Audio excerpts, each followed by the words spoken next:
오늘 날씨가 일어났는데 막 눈도 오고 온도가 뚝 떨어지길래 오늘의 그 어머니들의 출석률이 저조할 것이다라는 제 예상을 빗나가지 않네요. 네. 오늘 제가 엊그제 이제 서울로 신방을 다녀왔는데 어떤 분이 저한테 재밌는 얘기를 하나 알려주셨어요. 원숭이를 가지고 실험을 했는데 이게 무슨 모성애 때문에 실험을 했는지 동물도 그런 게 있나. 원숭이 가족을 가지고 실험을 했대요. 엄마, 아빠, 아이를 이제 방에다가 넣어놓고 아빠랑 아이를 넣어놓고 또 엄마랑 아이를 넣어놓고 실험을 했나 봐요. 원숭이를. 방에 불을 막 떼기 시작했대요. 그러니까 방이 너무 뜨거워지는 거죠. 그랬더니 아빠 원숭이랑 엄마 원숭이랑 어떻게 했다는 줄 아세요? 따로따로 실험을 했는데 제가 기가 막혀. 아빠 원숭이는 애를 깔고 앉고요. 엄마 원숭이는 애를 머리에 안고 이고 있더래요. 그래서 이게 야 정말 무섭다. 어떻게 그걸 깔고 앉을 생각. 기가 막히죠. 아니 근데 진짜요. 남자들은요 이렇게 애가 어릴 때 왜 깐나리기 때문에 빽빽 울고 그러면 막 집어 던지라 그러는 사람도 있고 막 열받아가지고 막 뭐 하여튼 근데 엄마들은 애가 뭐 조금만 인기척만 해도 막 일어나고 이러잖아요. 그래서 정말 모성애라는 거는 사람만 그런 줄 알았더니 참 이 모성애라는 게 놀랍다. 하나님이 주신 참 근데 그 감정이 되게 좋지 않으세요? 저는 특히 엄마가 이렇게 막 모성애가 절절한 분이 좀 아니거든요. 근데 제가 제 아이가 이렇게 너무 내 아이를 막 사랑하는 그 엄마의 마음이 저 안에서 막 올라올 때 저는 제가 좀 행복하더라고요. 누군가를 이렇게 막 사랑할 수 있는 마음이 제 안에 있다는 거 조건 없이 그냥 좋은. 그래서 이런 마음을 하나님이 주신 것도 참 감사한 일이다라는 생각이 들었습니다. 그래서 잠시 웃자고 제가 말씀드렸고요. 근데 좀 기막히죠. 제가 듣고 정말 깜짝 놀고 그러니까 이제 그분은 남편이 좀 못마땅한 분이라 막 남자들은 나 이러면서 저한테 얘기를 그 원숭이 때문에 남자가 더 안 좋아지긴 했지만 네. 지난주에 제가 꼭 나누고 오늘은 그 이제 인성교육 사실은 이 책이 이 5가지 인성교육 하려고 결국은 써진 책인데 사랑, 감사, 그리고 분노 조절, 그리고 사과, 주의 집중 이제 이렇게 나옵니다. 그런데 제가 쭉 읽다 보니까 5 주제를 다 커버하기는 조금 오늘 시간이 부족할 것 같아서 오늘 3개 정도 커버를 하면 어떨까라는 생각이 들었어요. 그래서 요거는 좀 꼼꼼히 좀 읽어보시면 어머니들이 좋을 것 같고요. 제가 지난주에 한 부분 좀 말씀 나누고 싶었던 부분 중에 못 나눴던 게 있는데 42쪽 한번 펴보시겠습니까?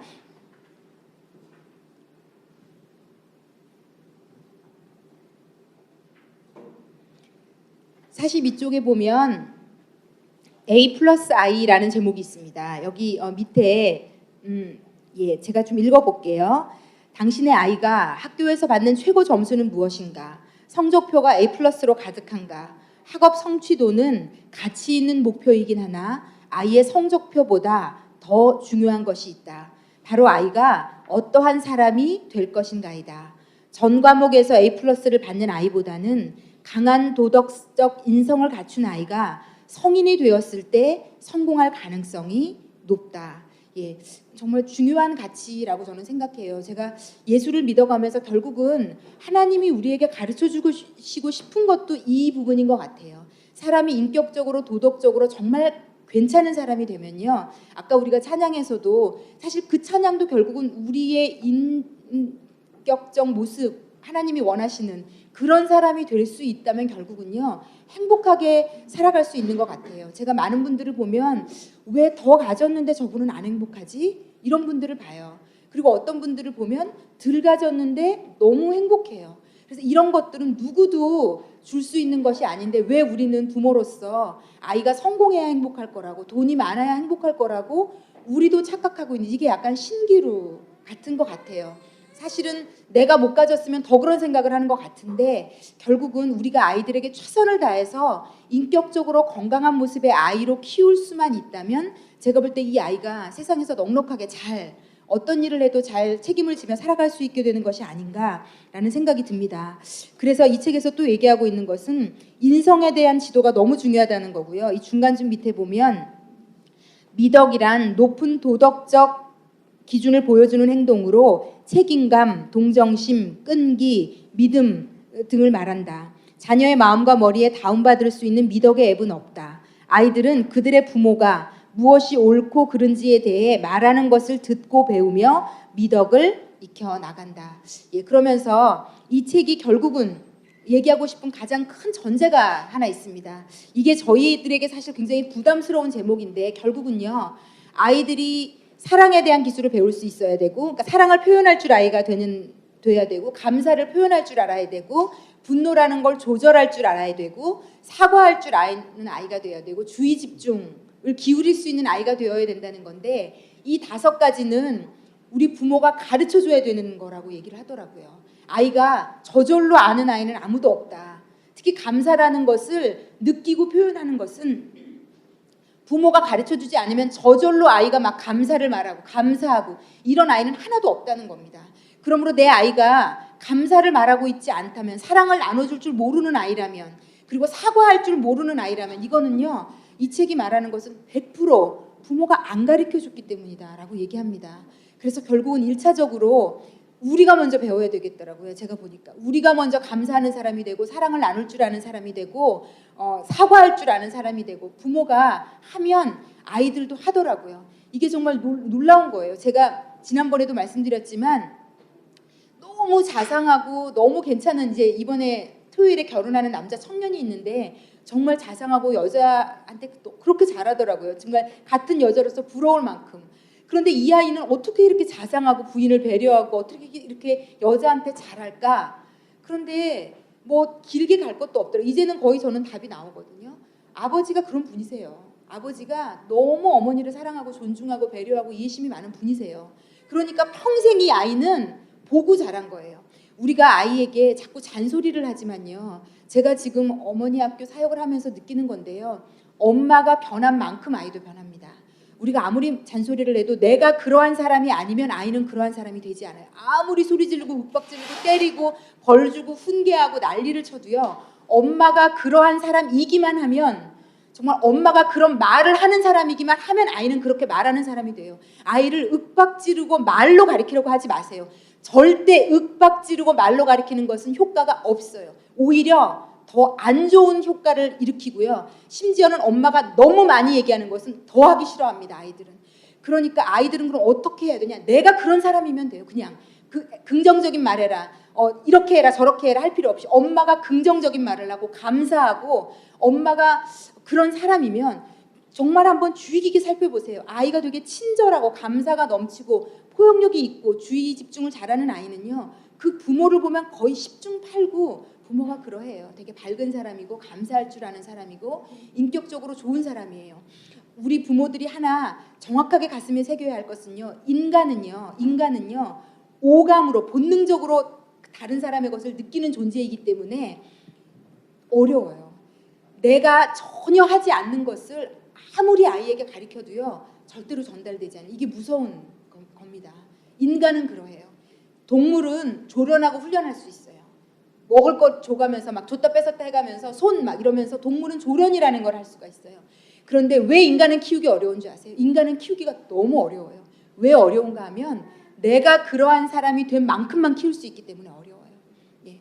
내가 좋은 부부간의 관계를 보여주지 않고 내가 그런 좋은 여자로서 엄마로서를 보여주지 않으면 내 아이가 좋은 엄마 좋은 아내는 못 돼요. 그대로 가서 할 거거든요. 내가 부린 신경질만큼 지 새끼에게 할 거고요. 내가 했던 대로 바깥으로 계속 도는 엄마였으면 내 하나 몸 챙기려고 바깥으로 도는 엄마, 내가 뭐 이렇게 한 엄마, 그 아이는 그렇게 살아요. 그렇기 때문에 우리가 그런 엄마가 되기 위한 수고를 많이 들이는 것이 내 아이를 어떻게 하면 잘 가리킬까를 배우는 것보다 사실은 더 중요한 일이 될 수 있겠다라는 생각이 듭니다. 제가 이제 감사에 대해서 얘기를 나눌 텐데 지금 좀 생각이 나서, 제가 이제 신방을 다녀온 어떤 가정이 있었는데 집이 너무 넉넉했던 집이에요. 너무 잘 살아서 이 어머니는 옛날부터 뭐 골프 치러 다니고 명품 가방 들고 다니시고 정말 너무너무 부유한 가정에서 자랐고, 또 다른 분은 굉장히 어려운 가정에서 자랐는데, 그래서 이제 결혼을 했을 때부터 한 가정은 아주 단칸방에서 시작한 분이 있고, 제가 아는 분이 어떤 분은 아주 집에서 그냥 아파트가 그때 막 처음 나오고 이러던 시대인데 아파트 척척 사주시고 모든 것을 다 세팅해서 결혼한 가정이 있었는데 지금 이제 나이가 60이 다 되어가는 시점에서 두 가정을 비교해 보면 이 가정의 남자분이 그렇게 자란 분이거든요. 이 가정의 남자분은 지금도 약간 철없는 아이 같아요. 부모의 유산에 대한 것을 버리지 못하고 아버지가 마지막에 돈을 많이 남기지 못하고 돌아가셨거든요. 그러니까 지금 이 가정은 많은 것으로 시작해서 빚더미에 오히려 앉아 있고요. 지금 이제 앞으로를 어떻게 해야 되는 걱정 가운데 살지만 아직도 남편은 철이 없어요.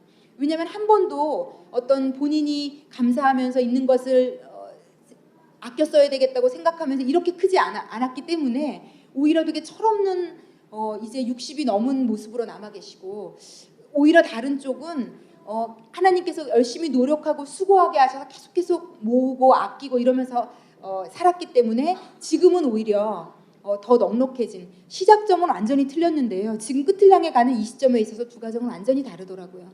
그러므로 제가 이것을 나눠드리는 이유는 우리가 아이에게 그래도 집은 주고 시작을 해야지. 예를 들어서 그래도 이 정도는 해주고 시작을 해야지 라는 생각보다 더 중요한 것은 이 아이가 어떤 가치관을 가진 사람이 될 것인가 같아요. 너무 많은 것을 막아주고 다 제공해준 사람들 중에 나이가 들어도 철이 하나도 없는 분들이 너무 제가 요즘 많이 보거든요. 사람들을 많이 만나다 보니까. 그래서 우리가 아이를 키울 때도 뭐가 제일 중요하다. 내 아이는 불편을 겪게 하고 싶지 않아. 이런 것들이 우리에게 가장 중요한 것이 되어서는 절대 안 되겠다. 예, 이런 생각이 들고 우리가 만약에 아이가 건강하고 좋은 사람이 될 수 있도록 키울 수만 있다면 우리가 예를 들어서 일찍 이 세상에 없다 할지라도 특히 더 나아가서 아이가 일찍 예수를 만날 수만 있다면 이 아이가 이 세상을 살아갈 아주 큰 힘을 가지게 되는 것이다라는 생각이 듭니다. 제가 늘 매번마다 기회가 될 때마다 간증하지만 저는 미국에 가서 21살 때 예수를 만났어요. 그 전까지는 교회는 다녔는데 예수님을 몰랐거든요. 그냥 교회만 다녔어요. 그냥 종교 활동이었고 그냥 학교 다니듯이 학원 다니듯이 그냥 이 장소에 몸만 일요일날 갖다 놓는 정도였거든요. 그런데 제가 미국에 가서 오히려 저희 아버지 사업이 완전히 쫄딱 망하고 세상에 도움을 구할 데가 아무 데도 없을 때 저는 예수님을 인격적으로 만났어요. 인격적으로 만났다는 게 어떤 의미냐면 하나님이 살아계신 분이고 내 삶에 역사하시는 그리고 우리 엄마 아빠 같이 살아있는 존재라는 것을 제가 그냥 알게 됐거든요. 그리고 매일매일 제 삶을 좀 인도해 주셨는데 그러면서 제가 예수가 있으면 하나님이 있으면 지금 당장 우리 엄마 아빠가 막말로 안 계셔도 나는 이 세상을 살아갈 수 있겠구나 라는 것을 그때 21살 때 처음으로 생각해 보게 되었어요. 그러면서 제가 생각이 되어지는 것이 내 아이가 예수를 일찍 만날 수 있다면 이 아이는 이 세상을 살아갈 가장 큰 힘을 얻는 거구나 라는 것을 알게 되어서 제가 가장 저희 아이를 놓고 집중적으로 기도하는 것은 하나님 아버지 제 아이가 일찍 예수를 알게 해주십시오. 그래서 자신의 하나님을 만나서 자신이 스스로 기도할 수 있는 아이, 어려울 때, 막막할 때, 두려울 때, 힘들 때 저희 아이가 이제 중학교 3학년이지만 아마 이제 점점 나이가 들어갈수록 엄마가 해결해 줄 수 없는 상황을 계속 맞닥뜨릴 겁니다. 친구와의 관계랄지 선생님과의 관계 아니면 세상에서 하여튼 너무 많은 일들을 만날 텐데 그때마다 자신의 하나님을 찾도록 제가 얼마 전에 한두 달 전에 저희 아이랑 같이 응급실을 다녀온 적이 있거든요. 저희 아이도 그냥 아주 건강해서 병원을 별로 갈 일이 없었던 아이고 뭐 수술이나 이런 건 해본 적이 없는 아이인데 그때 이제 좀 저희 아이 하나 육체에 연약함이 있는데 이 아이가 좀 위쪽인가가 좀 약해요. 그래서 이렇게 좀 체하는 걸로 어릴 때는 좀 잔병 치레를 조금 했었거든요. 이제 크면서는 괜찮아졌는데 한 번은 아이가 막 너무 배가 아프다 그러고 그래서 이제 병원을 갔는데 병원에서 이렇게 막 조사를 해보더니 동네 병원인데 맹장일 가능성이 있다고 빨리 응급실로 가라는 거예요. 이제 이거는 당장 빨리 치료를 해야 되기 때문에 아이가 걸어갈 수 있는 상태였는데도 빨리 진료를 받으려면 왜 그냥 예약하지 않고 가면 오래 기다려야 되고 바로바로 이렇게 안 되니까 응급실에 가서 이제 접수를 하고 바로 들어가면 바로 받을 수 있다고. 그래서 이제 갔는데 막 의사들이 너무 분주히 움직이고 아이가 이제 처음 그런 걸 봤는데 저도 사실 좀 무섭더라고요. 이 맹장이 좀 하여튼 안 좋을 수 있는 또 될 수 있어서 그랬는지 막 너무 많은 검사를 하고 피도 뽑아가고 막 분주히 막 여러 사람이 왔다 갔다 움직이니까 애가 거의 얼굴이 피키가 하나도 없고 막 너무 이제 막 수술할지도 모른다고 하니까 근데 저도 막 약간 사실 무섭고 두렵더라고요. 근데 그 응급실에 사람도 거의 없는데 그 아이 이제 혼자 누워가지고 이렇게 있는데 이 아이가 지금 수술을 하러 들어가면 그때부터는 내가 아무것도 해줄 수 없구나. 제가 그때까지는 아이를 보고 기도도 해주고 같이 손도 잡고 계속 같이 있었거든요. 근데 이 아이가 만약에 수술대에 옮겨서 맹장 수술을 하러 들어가면 거긴 제가 쫓아갈 수 없잖아요. 그리고 그 시간만큼은 지가 견뎌야 되는 거잖아요. 그래서 그때 제가 마음으로 감사했어요. 석현아 너 기도할 수 있지. 예, 이 아이가 기도할 수 있거든요. 하나님 계신 거 알거든요. 그러니까 이 아이가 수술대에 올라서 그 응급실 안에 혼자 그 침대 차에 이끌려서 수술실 문이 닫히고 거기에 간호사와 의사밖에 없어도 얼마나 무섭고 두렵겠어요. 저희 연세 드셔가지고도 수술하셔도 그렇게 무섭고 어제도 그 얘기 하시더라고요.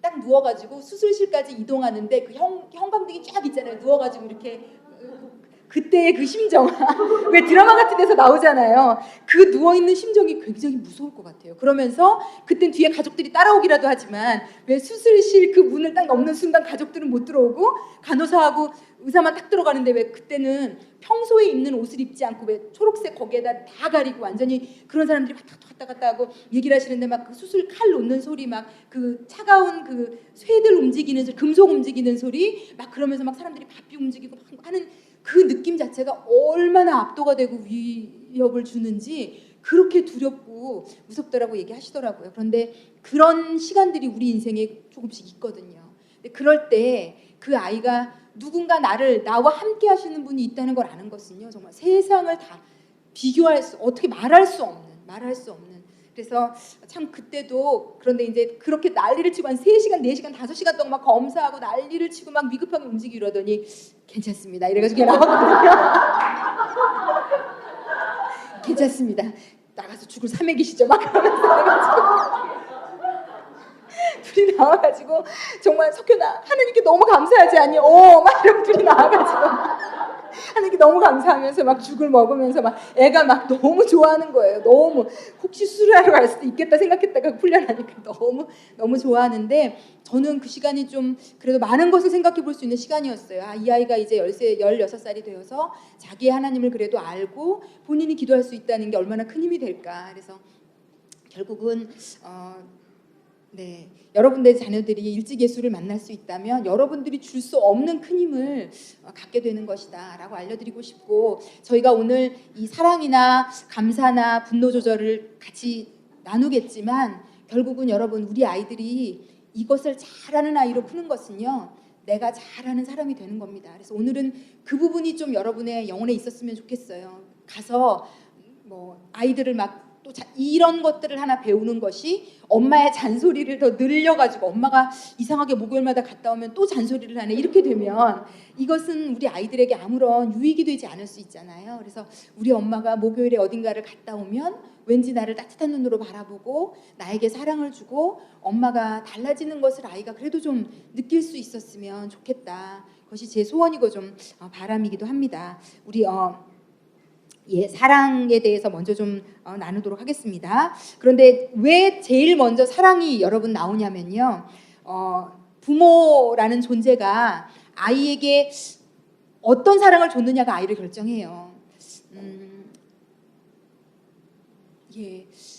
사랑을 받고 자란 아이들은요. 건강해요. 그리고 이 책에서도 얘기하기를 그리고 모든 양육서에서 그렇게 얘기해요. 엄마가 잔소리 야단을 주기 전에요.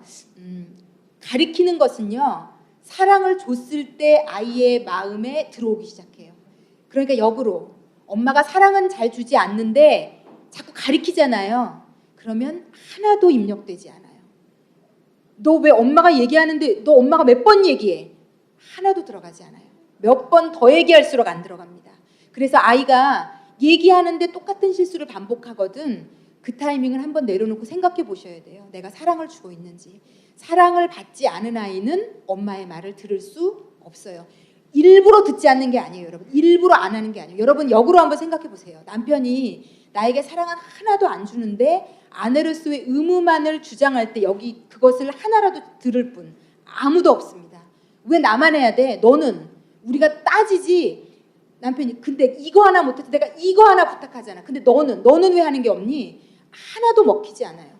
그러므로 남편도 우리를 움직이려면 먼저 사랑을 주면 뭐야 이 인간이 평소랑 다르네? 그럼 나도 좀 해줄까? 사람은 다 똑같아요, 여러분. 아이라고 다르잖아요. 여러분 아이를 제가 계속 말씀드리지만 동등한 인격체로 보셔야 돼요. 나보다 어린 하찮은 내가 이렇게 막 해도 되는 아니요.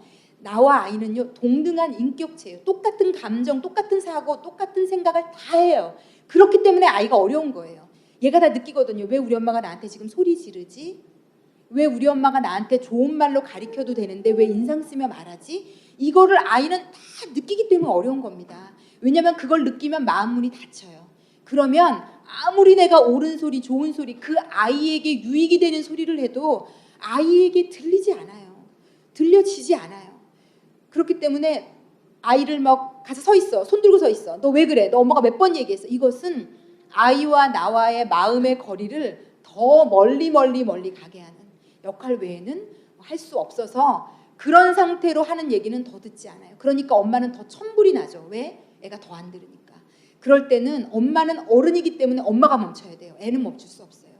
엄마는 어른이기 때문에 엄마가 멈춰서 왜 내 애가 내 말을 이렇게 안 들을까? 그러면 거의 10중 8구 내가 사랑을 주고 있지 않아서예요. 내가 제대로 된 아이의 마음을 따뜻하게 하는 사랑을 주고 있지 않아서고 사랑을 주면요. 아이는 내 말을 듣게 돼 있어요. 그러면 그렇기 때문에 모든 양육서에서는요. 다 사랑을 먼저 얘기해요.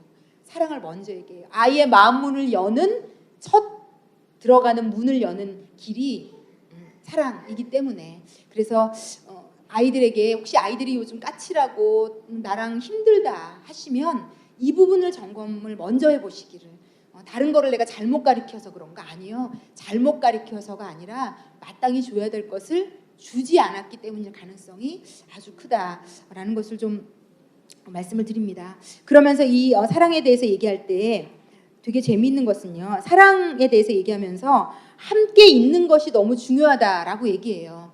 아이랑 한 공간에 있는 것을 함께 있다라고 얘기하지 않습니다. 우리가 사랑의 언어 5가지를 배워서 아시는 것처럼 예전에 그 엄마들이 애랑 같이 있는데 뭘 틀어주고 나서 엄마 되게 좋아하잖아요. 이 책에도 얘기하더라고요. 엄마들이 아이에게 교육적으로 좋은 그래도 그나마 그런 걸 틀어주고 지금이 내가 유일하게 쉴 수 있는 시간이야. 내가 이 시간에라도 딴 거를 해야지. 그런데 이 책에서 여러분 참 엄마 되기가 쉽지 않아요. 이 책에서 얘기하는 것은 TV도 함께 봐줘라. 함께 보면서 같이 반응해주고 어머 저 아이 이름을 같이 얘기해주고 막 같이 웃어주고 그러면 아이가요. TV를 보는 시간에도 너무 행복해할 수 있다는 거죠. 그 TV 안에만 빠져서 비인격적인 존재와 교감을 하는 거잖아요. 그거는. 그런데 그 옆에 엄마라는 존재가 하나 옆에 앉아서 같이 수긍하고 얘기해 주는 것 자체가 아이에게는요. 놀라운 내가 지금 엄마와 함께 있구나 라는 것을 느끼는 시간, 버려지는 시간이 아닐 수 있게 된다라고 얘기를 하더라고요. 그래서 저는 이제 아이가 컸잖아요. 그래서 지금은 이제 같이 할 수 있는 게 많이 없어졌어요. 예전에는 한 재작년까지만 해도 심심하고 저와 아이가 혼자다 보니까 카드라도 들고 와가지고 엄마 원카드 하자 뭐 혼자니까 심심해지면 와서 이렇게 기계나 이런 걸로만 노는 게 또 재미가 없어지는 것 같아요. 좀 다행이죠. 저희 아이는 보면 무언가를 하려고 해요. 뭐 나가서 노는 걸 워낙에 좋아하는 아이인데 요즘 아이들이 또 나가서 운동을 또 많이 못할 때가 있잖아요. 이제 그러면 집에서 지 혼자 막 놀다가 카드라도 하자 그러면 어떨 때는 막 제가 말씀도 준비해야 되고 무슨 원카드를 둘이 하면 얼마나 재밌겠어요. 근데 그냥 같이 해요. 그러면 너무 재밌어하고 또 이렇게 제가 이제 아직은 뭐 그런 건 잘하니까 뭐 남자애들만 하는 게임 못하겠지만 제가 막 이기면 막 열이 받아가지고 막 이기려고 막 너무 열심히 막 열 판만 하기다 그러면 10판 막 하고 한 판만 더 하면 안 돼 막 이러고 했는데 이제는 카드도 들고 안 오더라고요. 점점 나이가 들수록 엄마랑 뭘 안 해요. 그러니까 여러분들 할 수 있는 그 나이 때에 그냥 아이랑 많이 놀아주세요. 그리고 여기서 얘기하기를 아이들이 나중에 힘든 일을 맞닥뜨릴 때 어려운 일을 맞닥뜨릴 때 엄마랑 아빠랑 같이 공감하며 같이 놀았던 그 시간이 아이가 어려운 일을 만날 때 큰 힘이 된다고 하더라고요, 정서적으로. 그래서 요즘은 제가 나름대로 머리를 쓴 게 이제 제가 잘 때는 책 읽어주는 거 말씀드렸고 또 하나 하는 거는 되게 건강한 프로그램을 정해서 같이 봐요. 얼마 전에 그 축구 미생들 얘기, 그 축구 가다가 다 낙오된 사람들 안정환 감독이랑 이렇게 모아가지고 한 시리즈로 나온 게 있었는데 되게 저는 거기서 좀 은혜라 그럴까? 그런 걸 많이 받았어요. 세상에는 똑같은 일을 해도 성공한 사람들도 있지만 그렇지 못한 사람들의 그 마음, 아픔, 그 사람들이 가지고 있는 그 마음들, 그리고 그 부모님들을 다 보여주던데 제가 마음이 아팠어요. 어떻게 이렇게 축구를 하는 아이들 중에 어려운 아이들이 많을까요? 엄마 아빠 다 포장마차 하시거나 정말 집들을 다 찾아가는데 막 너무 멀리 뭐 이렇게 너무 가난한 정말 단칸방에 또 어머니 중에 한 분은 아프시고 홀어머니에 어쩜 그렇게 그걸 보면서 제가 세상을 배우겠더라고요. 그래서 저희 아이랑 일부러 아이가 축구를 좋아하니까 그걸 보자 그랬는데 한번 딱 보더니 재미있으니까 저랑 같이 그걸 다 봤거든요. 저는 그것을 같이 공유하고 그래서 얘기도 하고 그래요. 참 안 됐다. 저 사람 너무 불쌍하다. 그래서 어떤 막 그렇게 원했는데 부상 때문에 또 낙오되는 사람들이 나오더라고요. 그래서 제가 너무 근데 그 엄마가 너무 서럽게 우는 거예요. 이 아들이 엄마 나 다쳤어 그러는데 막 펑펑 울더라고요. 왜냐면 엄마의 꿈은 자기 혼자인데 자기가 이걸 다친 게 너무 얼마나 엄마 마음이 아플까. 그걸 차마 엄마한테 말을 못하고 전화해서 막 우는 아들 또 그걸 붙들고 막 우는 엄마를 보니까 엄마는 또 아들 마음 아플까 봐 너무 마음이 아팠어요. 그래서 석현아 그냥 감사를 막 나누고 그리고 아이들에게 저런 사람들이 있다는 것을 나누고 마음이 너무 좋았거든요. 그리고 제가 동상이몽이나 이렇게 딱 3가지 정도 같이 보는 TV 프로그램이 있어요. 그래서 그걸 보면 아이랑 대화가 되더라고요. 그리고 세상 사는 얘기, 사람 얘기, 인간적인 얘기, 사람 냄새 나는 얘기들을 나눌 때 참 마음이 좋고 저는 아이가 이 세상에 참 내가 지금 이 정도 가지고 있는 것도 감사할 수 있는 제목이라는 거, 세상에는 너무 어렵고 힘든 사람이 많다는 거, 그걸 알고 그런 사람을 도울 수 있는 아이로 컸으면 좋겠어요. 그래서 그런 어떤 이런 것들을 아이에게 알려줄 수 있는 프로들은 같이 보면서 아이가 조금 크다면 초등학생만 돼도 가능할 것 같아요. 그렇다면 좋지 않을까. 그래서 아이는 엄마가 한 공간에 있는 그 시간의 양이 중요한 게 아니라 엄마가 직장 생활을 심지어는 하더라도 되게 그 질이 중요한 것 같아요. 제가 읽었던 어떤 책에서도 엄마가 한 1시간, 2시간만 아이에게 온전히 집중해줘도요. 아이는 그 만족감을 가지고 엄마가 없어도 생활할 수 있다 하더라고요. 그래서 얼마나 많이 있어주는가가 중요한 게 아니라 많이 있지만 엄마는 계속 전화 받고 딴짓하고 자기 하면서 엄마가 너 때문에 일도 그만두고 같이 있어줬잖아. 네, 이게 아무 같이 있어준 게 아니라고 얘기하더라고요. 그러면서 차라리 엄마도 엄마 시간을 보내지만 같이 있어주는 그 한두 시간이라도 되게 집중하고 함께 교감하고 눈을 맞추고 이렇게 마음을 나누는 시간을 보낼 수 있으면 아이가 되게 넉넉해져가지고 그리고 어린아이들 중에 특별히 왜 엄마한테 와서 너무 치대고 막 너무 엄마를 하는 아이들은 보면 혹시 엄마랑 지내는 시간이 부족해서 그러니까 지내는 시간이라는 게 양이 아니라 질 엄마와 온전히 오롯이 우리 엄마는 내 거야 나를 사랑해 나한테 집중해줘 라는 시간이 모자라서 아이가 그럴 수도 있다고 저희가 예전에 읽었던 책에서 그래서 그때는 잠시 하던 일을 좀 멈추고 그 아이와 눈을 맞추고 아이와 좀 시간을 보내줘라. 그리고 우리가 충분히 보내주고 나면 아이가 자연스럽게 떨어지더라고요. 아이가 막 하루 종일 24시간을 막 이러지는 않거든요. 그래서 특히 조금 나이가 자라가면 더 엄마가 좀 원껏 충분히 집중해주면 사랑을 주면 이렇게 자기 혼자서 논다 하더라고요. 이렇게 좀 떨어져서도 행동을 하고 그러면 그때 엄마도 엄마가 할 수 있는 일을 할 수 있다. 그래서 여러분 우리가 엄마가 되었다는 것은 내 사랑이 너무 필요한 존재가 생겼다는 겁니다. 그리고 엄마가 됐다는 것은요. 희생과 헌신이 반드시 필요하다. 이게 사실 희생과 헌신을 주지 않은 엄마 밑에서 자란 엄마들이 또 힘들 수도 있거든요. 그래서 저희 엄마가 좀 그런 스타일이 아니었는데 제가 하나님께 너무 감사해요. 그냥 너무 아이를 위해서 희생하고 헌신하는 게 좀 저는 행복하거든요. 좋거든요.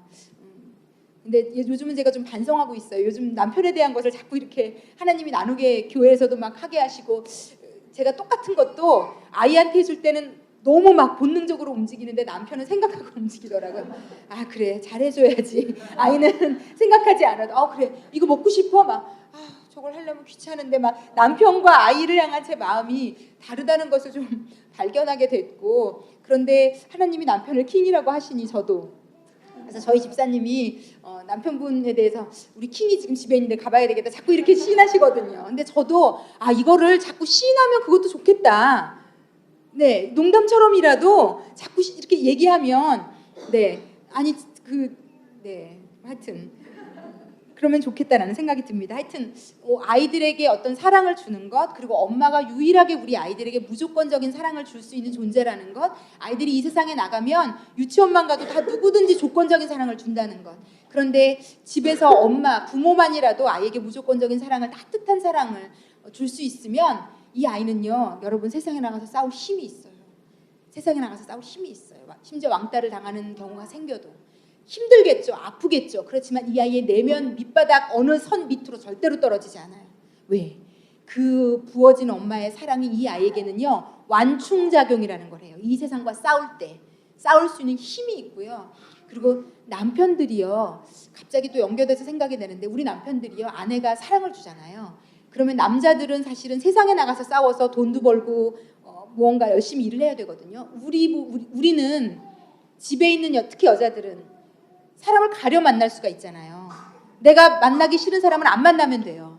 그런데 이 직장 생활을 하는 남자들, 특별히 많이 이렇게 발로 뛰어다니는 일을 하는 남자들은요, 정말 벨이 꼴리고 치사하고 더럽고 만나기 싫고 이상한 인격을 가진 사람도 그냥 만나야 해요. 만나서 견뎌야 해요. 너무 부글부글 끓고. 왜냐하면 남자들에게는 집에 새끼와 아내가 있거든요. 그 책임감이 있거든요. 내가 한 달에 이 돈을 벌어가야 우리 가정은 살지. 정말 여러분, 남자들 그냥 돈 벌어오는 거 아니에요, 여러분. 정말 별 치사하고 더럽고 안 입고 온 꼴을 다 봐요. 그 자존심을 가족이라는 나와 아이들 때문에 희생하는 거거든요. 헌신하는 거거든요. 참아내는 거거든요. 그런데 이 남자들이요, 아내들이 요리 하나라도, 말 한마디라도, 표정 하나라도 따뜻한 걸 주면요, 남자들에게도 이 세상을 싸울 힘, 이길 힘, 또 그 더럽고 치사한 사람을 보러 갈 용기가 여자들이 주는 따뜻한 말 한마디, 그걸 통해서 솟아난다고 하더라고요. 그래서 남자들은요, 아내의 사랑이 주어지면요, 세상 다 나와 할 수 있대요. 참 신기하죠. 다 나와.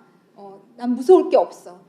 신기해요. 하나님이 그렇게 만드셨더라고요. 우리 강의 들으신 분들은 아시잖아요. 아내와 남편이 그냥 연결이 되어 있어서 아내가 남편을 존중해주고 사랑을 주면 남자들은요, 세상을 향해 나가서 싸울 힘이 생기더라고요. 그러므로 오늘도 이제는 제가 이번 학기에 남편을 안 다뤄드려서 생각날 때 좀 다뤄드릴게요. 오늘 좀 저녁에 가셔서, 저도 계속 결심하거든요. 우리 남편은 왕이다. 이 가정의 킹이다. 그리고 내가 우리 남편을 킹으로 섬길 때 우리 가정은 더 살아난다. 계속 저도 생각하고 성경에 자녀를 더 열심히 사랑해라 이런 말이 없어요, 여러분. 왜냐하면 우리가 그거는 그냥 본능적으로 그래도 내 새끼는 내가 그래도 물고 빨고 하거든요. 그런데 남편은 순종하라 복종하라는 말을 하나님이 하신 이유가, 남편은 우리가 안 하려고 하거든요. 그러니까 성경에 우리가 못하는 것들, 안 하려는 것들을 하나님이 보통 하라고 하세요. 그래서 남편에게는 아내를 사랑하라고 성경에서 얘기하고 있고요. 아내에게서는 그 남편을 좀 존중해줘라. 네가 마음으로 남편을 대하면 그 남편이 세상에 나가 싸울 힘도 있고 용기도 얻고 삶에 소망이 생기고. 여러분, 남자들은 그런 존재예요. 우리의 말 한마디가 별거 아닌 것 같죠? 아니에요. 우리의 말 한마디로 울고 웃을 수 있는 존재가 남자고요. 제가 예전에 말씀드렸잖아요. 제가 너무 뇌리에 박혔어요. 회사에서 그렇게 무시당하던 남자였는데 그 남자에게 아내가 와서 너무 남편을 존중하는 것을 보면서 모든 남자들이 그날 이후로 그 남자 직원이 제일 무시받던 직원에서 제일 부러워하는 직원으로 바뀌었다는 건, 저희 예전에, 지금은 이제 남자 사역들이 많이 줄었지만 남자 사역자들 사이에서요, 좀 이렇게 어머니 학교를 하고 나서 원래 좀 인격적으로 좀 성품이 좋은 그 와이프였는데 이 어머니 학교 하면서 이 아내가 더 남편한테 잘해주는 거예요. 그랬더니 이 남자 사역자가 거들먹거리면서, 우리 아내는 나 집에서 이런 것도 해주고 내가 이렇게 얘기하면 이렇게 해. 그래서 우리는 이제 여자 사역자들이랑 남자 사역자 다 같이 있었거든요. 우리는 너무 웃기잖아요. 그 유치하게 말이지. 그런 걸 다 자랑을 하고 막 이러고 있는데, 모든 그곳에 있는 저희 담임 목사님을 비롯한 모든 남자 사역자들이 야 네가 최고다 막 엄지손 부럽다. 막 다들 자세가 부럽습니다. 어떻게 하면 그렇게 하실 수 있습니까? 막. 여러분 남자들은요. 자신을 사랑해주고 존중해주는 아내를 가진 남자를 제일 성공한 남자, 최고로 괜찮은 남자로 보도 남자들 사이에서 그렇대요, 여러분. 예, 참 그걸 생각하면 남자는요, 참 여자에 따라서 달라지는 게 맞는 것 같아요. 그리고 성경이 그렇게 또 얘기합니다. 그래서 좀 여러분이 그런 아내가 되시기를. 그리고 특히 남자 아이들은요, 엄마가 아빠를 어떻게 대하는지가 그 아이의 자존감을 형성해요. 되게 재밌어요. 그러니까 여러분이 만약에 남편에게도 소리 지르고 윽박 지르고 아들에게도 소리 지르면 1타 2피 애를 그냥 거의 남자아이를 워낙에도 엄마가 막 소리 지르면 자존감이 낮아질 텐데 아빠를 무시하는 걸 보잖아요. 그러면 아이는 그 자존감이 2배로 더 낮아진다는 거 되게 신기해요. 그래서 엄마가 딱 가정에서 남편을 막 쥐고 흔든 그 집에서 큰 남자아이들 치고요. 안 유약한 남자아이들 거의 없어요. 정말 신기해요. 정말 신기해요. 제가 어머님들 상담하면서 저희 남편은요. 회사도 자꾸 바꾸면서 돈도 안 벌러 가려고 돈도 잘 안 벌려고 하고요. 너무 결정력도 없고요. 너무 남편의 책임감 없고 무능하고 유약한 모습을 호소하는 엄마들을 보면요. 그 남편 위에 정말로 독불장군 같은 시어머니들이 다 있더라고요. 가정을 막 시아버지를 무시하고 소리 지르고 윽박 지르고 그렇게 자란 남자들은요. 자기 자존감이 그렇게 형성돼 있어요. 나는 할 수 있는 게 없어. 나는 무능해. 왜냐면 아버지의 무능함을 내 거라고 생각해요. 아들들이요. 예. 그리고 뭐 그렇게 아버지에게 소리 지른다고 또 딸들은 괜찮냐. 그렇지도 않아요. 사실은. 그래서 사실은 이 엄마가 가정에서 자식과 저희 그 표대로 자식에게 남편에게 어떻게 했냐가 이 아이들이 가정이란 곳이 어떤 것인가를 배우고 나중에 결혼 생활을 어떻게 하는 것인가에 결정적인 영향이 된다라는 좀 무서운 사실을 좀 아셨으면 좋겠다라는 생각이 듭니다. 저희 60쪽 잠깐 펴보겠습니다.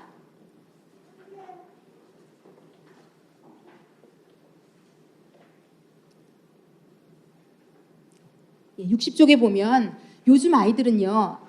이 세상의 모든 아이들은 사랑받고 싶어 하거든요. 여기 제목을 보세요. 저를 좋아해 주세요. 아이들은 사람들이 너무 자기를 좋아해 주길 바래요. 그런데 엄마가 아빠가 충분한 사랑을 준 아이들은 다른 사람들이 나를 사랑하나 안 하나를 그렇게 연연하지 않는데요. 제가 알고 있는 아이 중에서도 엄마의 사랑을 유독 못 받고 자란 아이가 있어요. 남자 동생을 엄마가 너무 이뻐하고 이 아이의 사랑을 안 줬거든요. 그러니까 이 아이는 근데 사람에게는 이 내면 안에 사랑을 받아야 되는 채워져야 되는 일정량의 빈통이 있어요. 그러니까 이게 누구로라도 채워지지 않으면 이 아이는 막 그 갈증 그걸 막 뭘로라도 채워야 되거든요. 그래서 사랑 못 받고 자란 아이들이 마약 중독이나 게임 중독이나 온갖 중독에 다 노출돼 있어요, 여러분. 여기를 채워야 되거든요, 뭘로라도 허한 것을. 예, 그래서 이걸 엄마 아빠가 채워주면 제일 이제 좋은 건데, 그래서 아이들 중에 사랑을 못 받은 아이들은 사랑을 확인하고 싶어 하는데 친구들의 반응으로 애들이 또 사랑을 확인하거든요. 근데 요즘은 이런 인터넷상에 이런 것들이 많아지고 페이스북을 아이들이 하다 보니까 왜 내가 올린 글에 얼마나 많은 좋아요와 댓글이 달리는가로 아이들은 자기가 얼마나 인기 있는가를 이해해요. 예. 그러므로 아이들끼리는 매일 예전에 저희가 이렇게 지금 SNS나 페이스북이나 이런 것들이 활발하기 전에 저희가 그거 뭐죠? 미니미 키우고 막 이랬잖아요, 저희. 예, 싸이월드가 처음 생겼을 때 제가 그때 전도사였거든요. 중고등부 아이들이 있을 때 그때 처음 생겼는데 꽤 오래된 일이죠. 근데 그때 제가 가르쳤던 아이 중에 엄마 사랑을 못 받는 그 아이는요. 매일매일 그 몇 명 자기 방문했나 몇 명 방문했나를 확인하는 걸로 내가 사랑받고 있나. 그리고 자기가 경쟁심을 느끼는 아이한테 몇 명 방문했는데 나는 몇 명 방문했나로 하루의 일과를 시작하는데 방문 횟수가 너무 많으면 기분이 되게 좋게 시작하고 나는 사랑받고 있어. 이걸 잠깐이라도. 그런데 그게 적으면 그렇게 마음이 힘들고 괴롭고 마음이 어렵다고 하더라고요. 그래서 여러분 너무 안쓰럽죠. 그 좋아요 몇 개 찍힌 걸로 댓글 몇 개 달린 걸로 사람들이 내 블로그에 몇 명 방문한 걸로 내가 이렇게라도 사람은 사랑을 받고 싶은 존재예요. 여러분 정말 사랑의 굶주리다 못해 인간은요.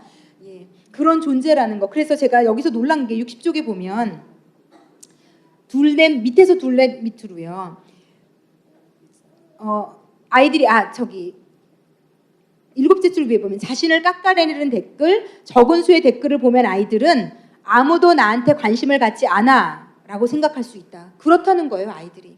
이런 댓글을 받아들이는 것은 사실 어른들에게도 힘든 일인데 하물며 아직 감정적으로 성숙하지 않은 아이들에게는 얼마나 더 힘든 일이겠는가. 연구자들은 페이스북 우울증이라는 새로운 현상을 10대들이 SNS에서 엄청난 시간을 보내다가 전형적인 우울증 증세를 보이기 시작하는 것으로 정의했다. 너무 무서운 일 아니에요? 아이가 다른 애들에 비해서 나를 덜 방문하고 덜 좋아해 주는 거에 따라 우울증도 걸린다는 거예요. 나는 가치 없어. 그만큼 나는 인정받고 있지 않아. 아무도 나를 좋아해 주지 않아. 와, 정말 무서운 일이고, 자녀가 10대로 들어서면 특히 자신을 아는 현실 세계의 사람이 자신의 모습을 있는 그대로 좋아한다는 사실을 인지하도록 이끌어 주어야 한다. 온라인상의 좋아요는 겉으로 드러나는 행위나 엉터리 가치의 기준을 두기도 한다. 이것은 조건적인 사랑이라고 할 수 있다. 자녀에게는 하나님과 당신의 무조건적인 사랑이 필요하다. 무조건적인 사랑만이 분노와 다른 사람들이 나를 좋아하지 않는다는 느낌, 죄책감, 두려움, 그리고 불안정 같은 문제를 이겨내게 한다. 모든 아이들은 이렇게 묻는데요. 나를 좋아해? 모든 사람에게 묻는데요. 우리 엄마에게도 아이는, 저는 이제 아이가 하나니까 괜찮은데 제가 하나 이상을 가진 엄마들은 큰애와 둘째 아이, 셋째 아이를 차별하시더라고요. 그러면 그 차별받는 아이의 눈은 엄마를 향해서 엄마 나를 좋아해요. 나를 좋아해 주세요. 나를 좀 제발 좋아해 주세요.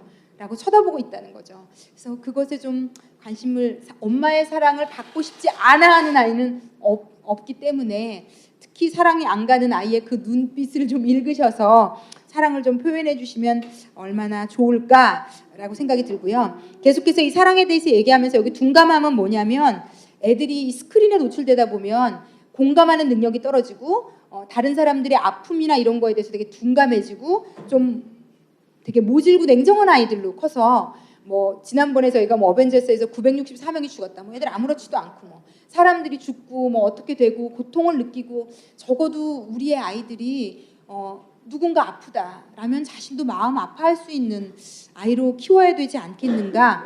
다른 사람을 좀 귀하게 여길 수 있는 아이들로 키워야 되지 않겠는가 이런 생각이 듭니다. 그러면서 여기서 두 가지 좀 우리가 실천했으면 좋겠는 것을 얘기하는데 하나는요. 사랑을 표현하기 위한 방법. 눈을 맞추며 얘기해 주세요. 저도 이것을 읽으면서 내가 내 아이한테 말할 때 눈을 맞추던가? 여러분 눈을 잘 보면서 맞추면서 얘기하시나요? 좀 이것을 잘 생각하시면 좋을 것 같아요. 그래서 오늘 가시면 아이 이름을 불러가시면서 이렇게 눈을 보면서 좀 얘기를 하시면 어떨까? 사람이 눈 안에는 많은 감정들이 이 안에 다 있잖아요. 이렇게 얘기를 하다 보면 지금 이 사람 슬프구나. 이 사람 기쁘구나. 이 사람 지금 불안해하는구나. 두렵구나. 우리가 우리 아이의 눈을 보면서 이 아이의 감정을 공감해주고 읽어주고 알아줄 수 있는 것. 아이에게는 굉장히 중요한 것 같아요. 그래서 오늘 아이들이 유치원이나 학교를 갔다 오시거든. 오늘은 특별히 좀 눈을 맞추면서 얘기를 해주시면 되게 애정을 듬뿍 담아 이 엄마가 왜 이래 그럴 수도 있겠지만 하여튼 좀 그래 주시면 좋겠다. 64쪽에 나와 있는 것 같은데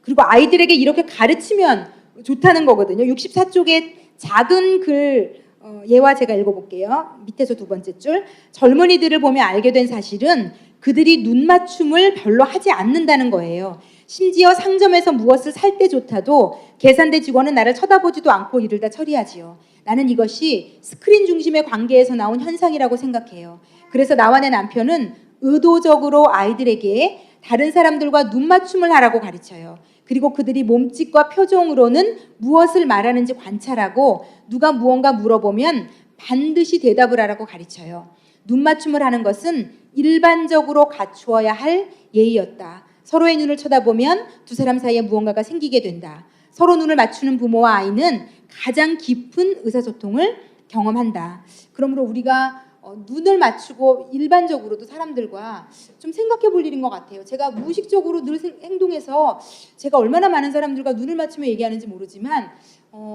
마트에 가서 계산을 할 때나 그러니까 그 눈을 맞춘다는 게 제가 볼 때 그 사람을 되게 인격체로 존중해 주는 시작이 되는 것 같아요. 그게 누가 되었든지 간에. 그래서 우리라도 좀 그것을 실천해 보면 어떨까. 세상이 너무 바쁘게 돌아가고 사람의 가치가 점점 평가절하되는 시대예요. 가치 없는 일을 하는 사람은 가치 없게 여겨지는. 제가 저희 이제 고등학교 3학년 졸업반 아이 중에 제가 깜짝 놀랐는데 저희 동네 보라동 이마트에 취직을 한 아이가 있더라고요. 근데 제가 몰랐어요. 이 아이가 고3인데 지금 이제 뭐 취업반 그런 실업고등학교인가 그런 고등학교를 다녀서 근데 이제 제가 우연히 그 막 마트에 가서 이렇게 막 장을 보고 있는데 얘가 이제 이마트 옷 있잖아요. 그 노란 조끼랑 입고 너무 제가 아는 얼굴에 얘가 너무 낯선 모습으로 서 있어서 둘이 동시에 너무 놀랐는데 제가 왜 마음이 짠했냐면 얘가 저를 보고 되게 놀라면서 반가움과 동시에 좀 쑥스럽고 창피한 느낌이 그 아이의 눈에 있었어요. 근데 제가 그게 그렇게 마음이 짠했어요. 걔가 이제 엄마가 암으로 일찍 돌아가신 아이거든요. 네, 오늘은 왠지 그 아이 얘기를 해드리고 싶네요. 그 아이가 고등학교 1학년 때 엄마가 암으로 돌아가셨어요. 밑에 3, 4살 차이 나는 초등학교 동생이 있는 아이예요. 예.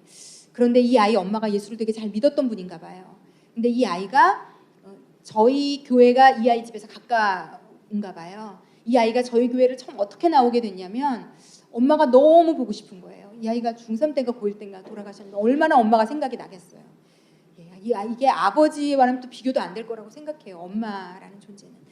이 아이가 너무 엄마가 보고 싶은데 엄마가 예수를 열심히 믿었다는 생각이 들고 엄마 생각이 나니까 그래 그럼 나도 엄마가 갔던 교회라는 데를 좀 가야 되겠다. 그래서 이 아이를 처음 만났던 전도사님이 얘기를 하는데 어느 날부터 어떤 아이가 스레바를 끌고 추리닝을 입고 교회에 와서 맨 뒷자리에 앉아서 바닥만 쳐다보고 있었다는 거죠. 그런데 이 아이를 이 전도사님과 선생님들이 사랑해주고 눈 맞춰주고 그러면서 뭐 이 아이가 또 기타도 좋아하고 막 이러니까 뭐 이제 또 선생님 중에 음악하는 분이 계셨거든요. 막 그 직장에도 데리고 가서 구경도 시켜주고 기타도 가르쳐주고 그러면서 이 아이가 되게 괜찮아지기 시작했거든요. 그래서 교회를 열심히 다니고 또 지금도 저희 중고등부에서 전도사님이나 또 선생님 사랑을 많이 받고 지난번에 어떤 수련회를 가서 예수님을 인격적으로 만난 것 같아요. 그래서 이 아이의 인생이 너무너무 많이 바뀌었어요. 아까 제가 초반에도 얘기해드린 것 같이 여러분 아이들이요. 어떠한 절망적인 상황을 살더라도요. 전능하신 하나님을 아버지로 만나면요. 그 인생에 소망이 생기기 시작해요. 제가 이제 그런 아이인 거를 알기 때문에 그 아이의 눈빛에 조금이라도 이렇게 부끄러워하는 쑥스러워하는 눈빛을 제가 본 게 너무 마음이 아프더라고요. 그 이마트에서 일하는 게 뭐 어때서? 그게 다 우리 같은 기성 세대들이 그렇게 그런 가치관을 만들어줘서 그래요. 그런 데서 그런 옷 입고 일하면 창피한 거고, 아주 멋있는 양복 입고 좋은 데서 일하면은 굉장히 잘난 사람이 된 거고 이런 가치를 우리라도 제가 제 아이에게 이런 가치를 가르쳐야 되겠다. 성경에 그런 말이 있어요. 아이가 어릴 때 끊임없이 가르치라고. 어릴 때 가르친 것이 이 아이가 늙어도 그것을 떠나지 않는다고. 그러므로 어떤 가치관이 좋은 가치관인지 다른 사람을 귀하게 여기는 것, 빈부, 생긴 것, 가진 것으로 사람을 차별하면 안 된다는 것 이런 가치를 부모가 실천하고 가르쳐야 되겠다라는 생각이 들었습니다. 그래서 제가 이 얘기는 하여튼 눈을 보라 그러다가 여기까지 갔네요. 그래서 누군가를 좀 존중해 주는 것을 우리 아이가 보고 자라게 엄마가 좀 보여줄 수 있다면 우리 엄마는 어떤 사람을 만나도 태도가 똑같았어. 그런데 여러분 아이들이 귀신같이 알아요. 우리 엄마는 어떤 사람들에게는 되게 표정이 거만하고 말투가 이렇고 어떤 사람에게는 굉장히 비굴한 말투를 하는 애들은 속일 수가 없어요. 저희가요 이 세상의 모든 사람은 밖에 나와서 잠깐 속일 수 있거든요. 그런데 아이들은요 우리의 모든 부끄러운 치부까지도 아이들은 낱낱이 기억해요. 그리고 그렇게 따라하죠. 아이들도 우리 엄마가 무시했던 부류의 사람들에게는 자기도 무시하고 우리 엄마가 존중했던 부류의 사람들이 어떤 형태의 사람들인지 모르지만 거기 가서 아이도 굽신거리게 되고 그런 가치관을 갖게 되는 그러므로 우리 아이들에게 마땅히 행할 길을 어릴 때부터 가르치고 보여주는 것 너무 중요한 것 같아요. 그래서 눈을 맞춰주시는 거랑 아이들이랑 시간이 날 때마다 이야기를 하시다는 것, 특히 식사 시간을 잘 활용하라고 이 책이 얘기하고 있더라고요. 그래서 그냥 밥만 먹지 말고 최악의 경우는 애가 핸드폰을 보면서 우리가 그것만큼은 막아야 될 것 같아요. 제가 이번 기수에 우리가 기준을 세우자면 모든 어머니들이 안 그러신 분들은 너무 다행이고요. 적어도 우리 아이가 어떠한 경우에도 가족끼리 식사하는 장소에서 스마트폰을 들고 있게 하지 않는. 그러므로 여러분이 지금 유치원 때 초등학교 때 가르치시면요, 그건 자연히 그렇게 돼요. 그런데 그때 못 잡으시면 평생 그 아이는 여러분과 식사할 때 핸드폰과 식사한다 생각하셔서 이것만큼은 내가 어떠한 경우가 있어도 정말 제가 제일 여러분도 보시잖아요. 식당 갔을 때 온 가족이 6명이 왔는데 온 가족이 다 바닥을 쳐다보고 있는, 그리고 식사가 나오면 각자 숟가락을 들기 시작해서 식사가 끝난과 동시에 또 다 같이 하고 있다가 가자 그러고 말 한마디 없다 가는 가족들이 있더라고요. 그래서 여러분 우리가 그런 가족을 만들어서는 안 되지 않겠습니까?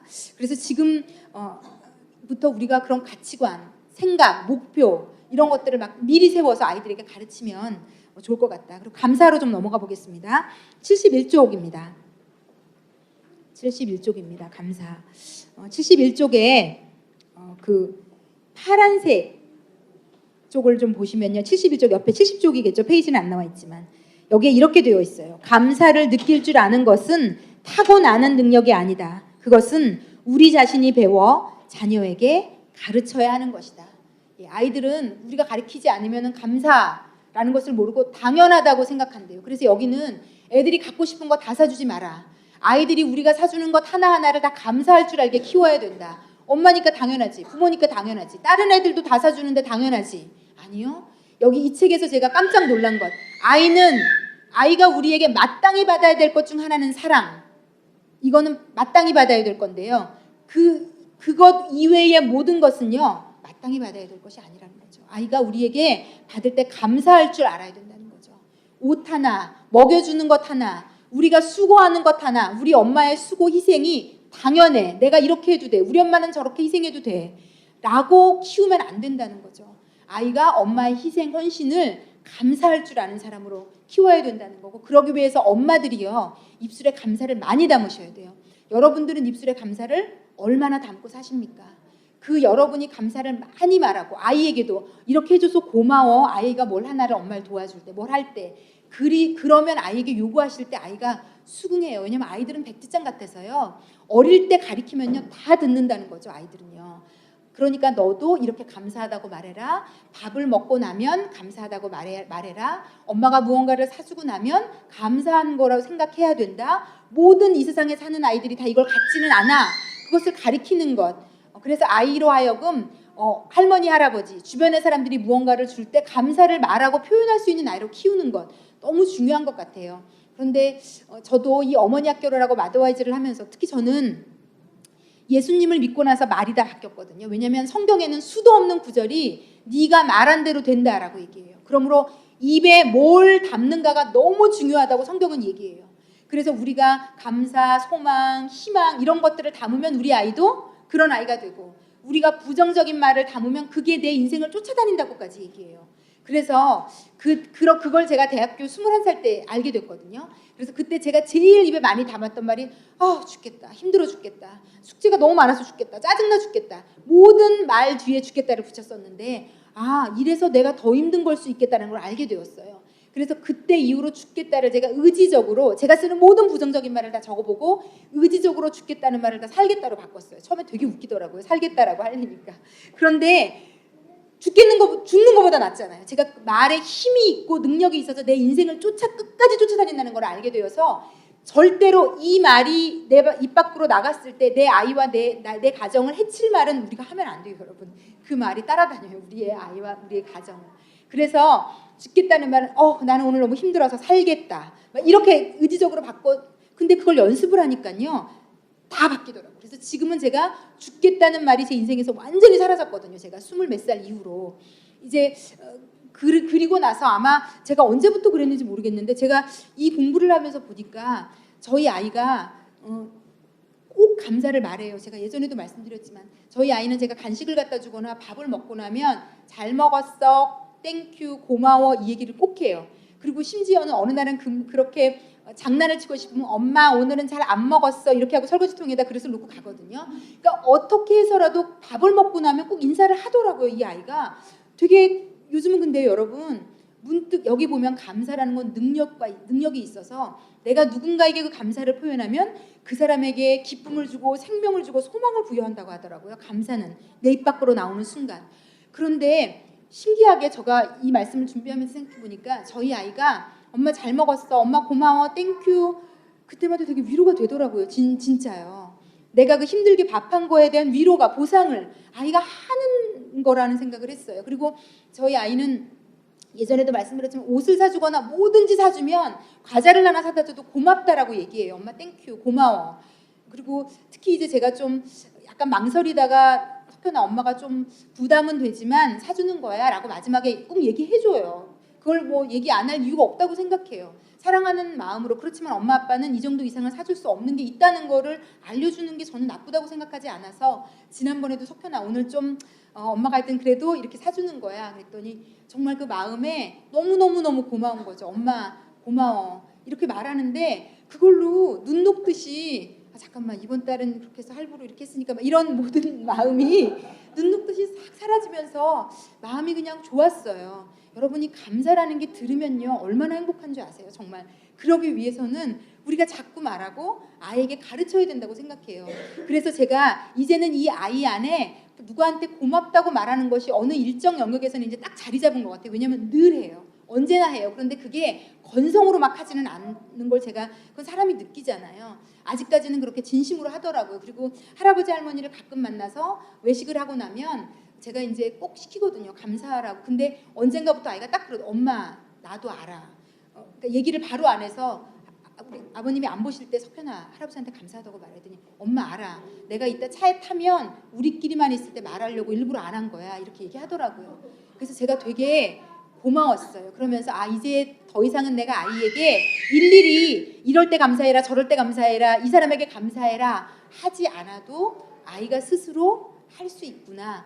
사실 되게 행복했어요. 되게 좋았어요. 제가 아이의 일생 동안 남을 좋은 인생과 좋은 인성과 좋은 습관을 가리키고 있다는 게 되게 감사했어요. 하나님께.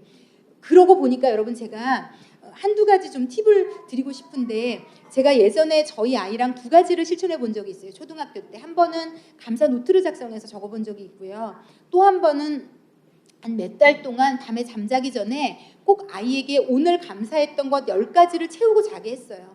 그러면 아이가 엄마 오늘은 별일이 없었어 라고 얘기하는 날이 있었어요. 그러면 석현아 어떤 사람들은 밥을 못 먹는 사람들도 있어. 어떤 사람들은 손 다리가 불편한 사람들도 있어. 석현아 어떤 사람들은 엄마 아빠가 없는 사람들도 있어. 석현아 어떤 사람들은 지금 전쟁이 있는 나라에 살고 있는 사람들도 있어. 아이에게 끊임없이 아이가 사실 기준을 낮추면 여기 보면 우리가 감사하지 못하는 이유에 감사의 적은 못마땅함이다라고 나와 있어요. 우리가 감사하지 않는 이유는요. 불평이 생겼기 때문이에요. 내 남편 다른 사람보다 못해. 내 아이 다른 아이들보다 못해. 내 지금 물질 나는 다른 사람보다 더 써야 돼. 그런데 여러분 내 남편보다 더 못한 남편을 가진 사람이 너무 많고요. 정말 여러분 너무 많아요. 비상식적이며 말도 안 되고 심지어 부인을 학대하는 사람들도 있어요. 저를 찾아와서 상담하는 사람 가운데 부인에게 쌍욕을 하며 부인에게 손찌검을 하는 남편들도 있어요. 어떻게 그런 사람이 있을 수 있어? 그 사람이 지금 내 남편이 안 된 것을 감사하실 수 있으셔야 돼요. 사실 어떤 면으로 복불복이잖아요. 내가 내 남편을 그 장소에서 그렇게 만나서 눈 맞아서 결혼했는데 그 성격을 가진 그 폭언을 하는 그 남자를 어떤 장소에서 우연히 눈 맞아서 너무 사랑해서 결혼했었을 수도 있잖아요. 그렇기 때문에 여러분 우리가 지금 누리는 것 이것이 당연한 것은 아닙니다. 우리 엄마들이 지금 내 삶이 기본적으로 내가 지금 누리는 먹고 사는 것, 입는 옷 이 정도 물질에 쪼달리지 않고 사는 건 너무 당연하고 이 정도의 남편 너무 당연하니까 더 잘해야 되고 이 정도의 아이 너무 당연하니까 여러분 아이들 중에서 가출하고 엄마 속 썩이고 정말로 못돼 먹어서 엄마의 속을 긁는 아이들도 너무 많아요. 그러므로 우리는요 끊임없이 우리의 눈을 낮출 수 있어야 돼요. 더 못한 것을 바라보며 끊임없이 내 삶에 감사를 찾아내며 제가 여러분 예전에 나눠들었잖아요. 가출하고 담배 피고 술 먹고 남자애들이랑 뒹굴고 고등학교 때부터 가출하기를 밥 먹기를 하는 그런데 어머니가 의지적으로 어머니 학교에서 배우고 또 기도 가운데 배워서 100가지 감사 제목을 리더가 쓰자. 아이를 위해서 2가지 감사 제목을 썼는데 아무것도 쓸 것이 없는 뭘 감사할 수 있겠어요. 그 나이에 가출하는 아들이 그렇게 속썩이는 아이들이 몇 명이나 된다고. 사방을 다 둘러봐도 비정상적인 상위 몇 프로 안에 드는 비정상적인 애죠. 그런데 그 아이를 놓고 감사를 적으려니 이 엄마가 얼마나 힘들었겠어요. 그런데 정말 기도하며 눈물을 흘리며 하나님 이 아이가 있다는 것 자체, 생명이 있다는 것 자체부터 시작해서 하나하나 어제 내가 해준 콩나물을 맛있게 먹은 것부터 정말 쥐어짜내서 그 100가지를 감사해서 냉장고 앞에 붙여놨는데 그 아이가 그것을 읽고 눈물을 흘리면서 엄마 미안해, 엄마 고마워 했다고 제가 예전에 나눠드렸잖아요. 정말 여러분 감사에는요 능력이 있어요. 엄마가 감사할 수 있으면. 그래서 저는요 저희 아이에게 어릴 때 수도 없이 말해줬어요. 엄마는 하나님이 너를 내 아들로 보내주셔서 너무 감사해. 정말 제가 이 얘기 마드와이즈 어머니 학교 하면서 수도 없이 얘기해줬어요. 저는 저희 아이가 제가 제 자신을 얼마나 사랑하는지 알 거라고 생각해요. 수도 없이 표현해줬거든요. 귀에 듣게 알려줬거든요. 엄마는 하나님이 이 세상에 지구상에 모든 아이를 보내주고 이 중에서 골라라고 한다면 엄마는 널 고를 거야 라고 얘기해줬거든요. 엄마에게 있어서 너는 세상 최고야. 이 세상 무엇과도 바꿀 수 없는 존재야. 여러분 이걸 알고 자란 아이가 삐뚤어질 수 없고요. 이걸 알고 자란 아이가 잘못될 수 없고요. 이걸 알고 자란 아이는요 세상에 나가서 어떠한 어려운 것을 만나도요 이겨낼 수 있어요. 그러므로 엄마가 먼저 감사할 수 있었으면 좋겠어요. 그래서 우리 아이와 매일매일 10가지씩을 채우고 막 그러면 막 칭찬해줬거든요. 우리 아이 초등학교 저학년 때. 그러면 엄마가 칭찬해주고 또 제가 100개를 채우면 우리 파티를 하자 그랬어요. 하나님이 우리 인생에 100가지나 감사를 채워줬으니까 엄마랑 맛있는 것도 먹으면서 우리 감사하자 하나님께. 그랬는데 매일매일 10개를 이제 채워서 일주일 열흘 지나니까 벌써 찼잖아요. 그래서 벌써 100개가 됐다고 아이랑 같이 서로 막 감사하고 기쁨을 나눈 기억이 나더라고요. 어제 이 말씀을 준비하다 보니까 제 생각에 어릴 때 해주기를 잘했구나 라는 생각이 들어요. 지금 여러분도 아이에게 매일매일 아이들도 끊임없이 비교당하거든요. 나보다 예쁜 아이, 이제 초등학교만 가도요. 나보다 예쁜 아이, 그 아이가 더 인기 있을 거거든요. 나보다 예쁜 아이, 나보다 더 돈 많은 아이, 더 좋은 환경에 사는 아이, 아이들도 다니면서 더 좋은 차를 타고 다니는 아이, 더 좋은 집에 사는 아이, 비교하자면 끝도 한도 없이 나보다 더 공부 잘하는 아이, 선생님한테 더 칭찬받는 아이, 끊임없이 아이들도 나보다 더 나은 아이들을 보고 자랄 텐데 엄마를 볼 때마다 엄마가 이 아이를 그냥 감사하자. 넌 너무 엄마는 네가 너무 좋고 네가 감사하고 우리 같이 감사하자. 그래서 감사할 제목을 알려주고 아마 이렇게 자란 아이는요 건강한 내면을 가지고 더 많은 사람을 품을 수 있는 아이로 자랄 것 같아요. 그래서 아이가 어리다면 아마 이런 것들을 좀 실천해 보시라고 권유해 드립니다. 매일매일 감사를 말하고 감사를 생각하고. 그래서 저는요 아이랑 TV를 보다가도 꼭 얘기해줘요. 석현아 너무 감사하지 않니? 우리는 너무 감사하다. 그러니까 그 사람은 안 돼서 괜찮고 나는 감사하다가 아니라 제가 감사하다는 말 뜻에는 모든 것이 좀 포함되어 있어요. 그 사람에 향한 측은함과 동시에 그럼에도 불구하고 지금 내 삶이 감사하다는 것. 그래서 좀 시시때때로 기회를 얻든지 못 얻든지 아이에게 좀 감사를 표현할 줄 아는 사람으로 엄마가 먼저 그리고 아이에게 좀 이렇게 가르치시면 얼마나 좋을까. 그래서 여러분의 아이들은 그 아이가 누리고 사는 것들이 당연하지. 나보다 더 잘 사는 아이도 있는데 엄마 이게 뭐가 감사해? 더 좋은 거 갖는 아이도 있는데 이러한 아이를 우리가 키우지 않기를 네. 선생님들 누군가도 감동받을 것 같아요. 예전에 무한도전에서 그 왜 극한 알바 할 때 혹시 보신 적 있으세요? 저는 약간 무도빠인데 저는 무한도전 너무 좋아하거든요. 너무너무 무한도전 좋아하는데 그때 그 극한 알바에서 그 130통 그러니까 그 정준하 씨는 어디로 갔냐면 그 저기 뭐죠? 홈쇼핑에서 전화 받는 거를 하러 갔는데 정말 운동장 같은 사무실에 쫙 텔레마케터들 앉아가지고 하루 종일 전화를 받더라고요. 근데요 손님 중에 별의별 사람 다 있나 봐요. 막 쌍욕하는 사람에 막 별의별 막 신경질 내고 짜증 내고 막. 그런데 이제 그 정준하 씨가 막 쩔쩔쩔쩔 매면서 상대는 이 사람이 정준하인지 모르잖아요. 근데 막 계속 막 응대해주고 뭐 사이즈 교환부터 막 다 그것을 응대해줬는데 마지막에 이제 이분이 어떤 일을 해결을 해줬더니 그분이 너무 고맙습니다. 너무 감사합니다. 근데 그 정준하 씨가 그것이 얼마나 막 큰 기쁨과 막 위로가 되든지. 여러분 우리가 누군가에게 감사를 표현하는 게 그렇게 매일 특히 서비스업에 종사하는 분들 똑같은 일을 계속 반복하는 분들 우리 택배 아저씨들 제가 TV에서 택배 아저씨들 수고하는 거 보고 났더니 와, 이 아저씨들 자기 아이가 왜 예전에 광고도 나왔던 것 같아요. 아이가 전화해도 전화 받을 시간조차도 없을 만큼 이 아저씨들이 고된 얼마나 또 무거운 물건들이 많습니까? 그런 직업을 가진 사람이 내 남편일 수도 있는 거예요. 사실은 그렇게 생각하면 그런 분들, 특히 그런 서비스업이나 육체를 쓰시는 분들에게 우리가 눈을 마주치고 진심으로 그분을 인격적으로 대하고 고맙다고 표현하는 것은요, 그분의 하루의 일과를 다르게 할 수도 있겠더라고요. 아니 실제로 그렇더라고요. 그리고 또 하나, 우리 아이들에게 사람을 인격체로 가리키는 것 중에 제가 제 동생한테 예전에 저도 배운 거예요. 아이들이 텔레비전에 나오는 사람을 다 이름을 부르잖아요. 와 유재석이다, 와 정준하다. 막 저는 깜짝 6살 7살짜리가 나이가 정말 막 이런 분들은 그냥 막 이름을 부르잖아요. 근데 저희 아이도 그냥 그랬고 저도 별로 개념이 없었는데 제 동생이 저희 아이가 뭐 유재석이다 그러는 걸 보더니, 석현아 저분은 너보다 되게 나이가 많지, 너희 엄마랑 나이가 비슷하지, 저희 애가 유치원 때인가 그래요. 자기가 봐도 이제 약간 그렇기 때문에 저분을 네가 이름을 부르면 안 돼. 저분을 아저씨라고 불러야 돼. 텔레비전에 나오는 사람들이라고 해서 사람이 아닌 게 아니야. 저 네모난 상자 안에서 움직이지만 저분들도 다 우리랑 똑같은 사람이기 때문에 네가 함부로 무시하고 이름을 막 불러도 되지 않아. 이렇게 가르치더라고요. 그러면서 아저씨라고 꼭 부르거나 너보다 나이가 아주 많지 않으면 누나나 형이라고 불러도 되지만 반말을 하거나 이름을 부르는 거는 나쁜 거야라고 가르치더라고요. 근데 너무 신기한 건요, 그 어린아이가 제 동생이 딱 한 번 가르쳐줬는데 텔레비전에 나오는 모든 사람들에게 존칭을 쓰기 시작하더라고요. 그러니까 아이들은요, 가르치면 돼요.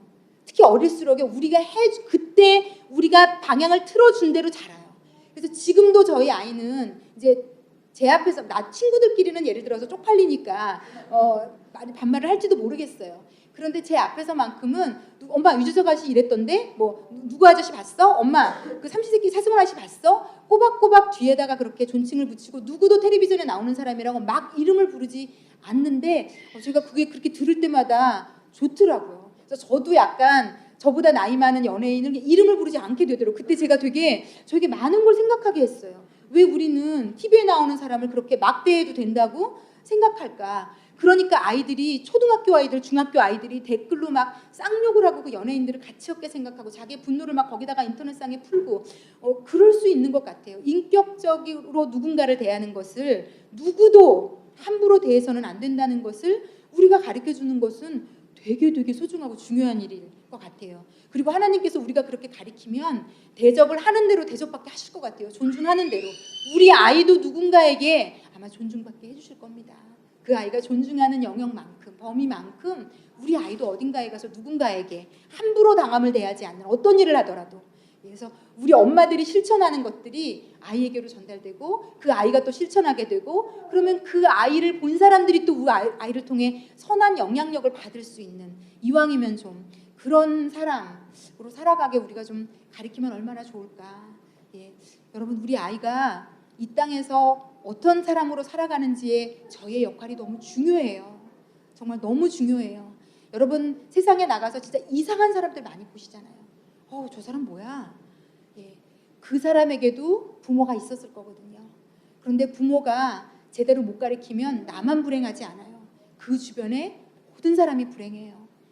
그래서 우리가 할 수 있는 최선의 방법은요, 나에게 맡겨준 내 아이 하나 그래도 내가 잘 키우면요, 그걸로 우리의 가장 큰 역할을 잘 감당했다. 이 사회에서도 나라에서도 우리의 목 중에 가장 큰 것은 세상에 어떤 다른 것을 변화시키기에 앞서서 내 아이가 좋은 인성, 좋은 인격, 하나님을 사랑하는 아이, 사람을 사랑할 줄 아는 사람으로 키우는 것이 가장 중요한 것이 아니겠는가 좀 생각해 보게 되었습니다. 그러므로 여러분, 우리가 먼저 오늘부터 좀 감사를 실천합시다. 우리의 지금 있는 남편, 지금 내가 쓰는 물질 정도면 너무 감사한 거거든요. 여러분, 전 세계를 놓고 볼 때는요, 대학을 나온 사람이 10몇 %도 안 되더라고요. 전 세계적으로 보면요, 삼시세끼를 다 먹는 사람이 50%가 안 넘는 걸로 제가 통계를 본 것 같아요. 그러므로 여러분, 우리는요, 상위 그래도 몇 프로에 감사할 수 있는 조건을 다 가지고 있다고 저는 생각해요. 그러므로 오늘부터 아이에게 가셔서 감사를 좀 말하고 가르치고 실천하고, 우리가 또 우리 아이 자체를 감사해주고, 그래서 우리의 가정에서 자란 아이들이 좋은 사람, 건강한 사람, 누군가를 행복하게 하는 사람으로 좀 키우시기를 예수님의 이름으로 축원합니다.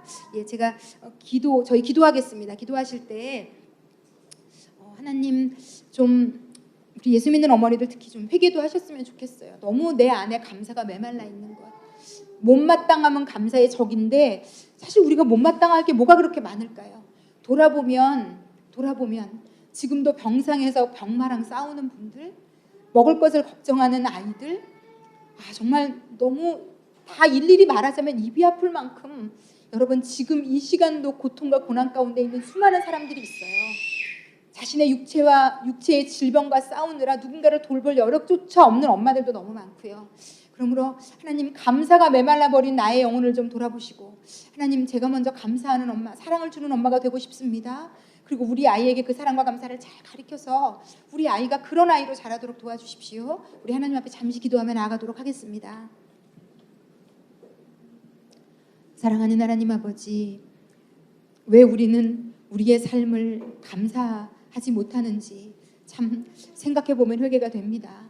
왜 있어야 되는 것들은 당연하고 더 같지 않아서 마음이 힘든지, 더 누군가가 잘하지 않은 것 때문에 괴로워하고 야단하는지, 하나님 아버지 지금 이 시점에서 우리 인생을 돌아보며 하나님 앞에 오히려 감사를 더 말하고 더 표현할 수 있는 인생들 다 되기 원합니다.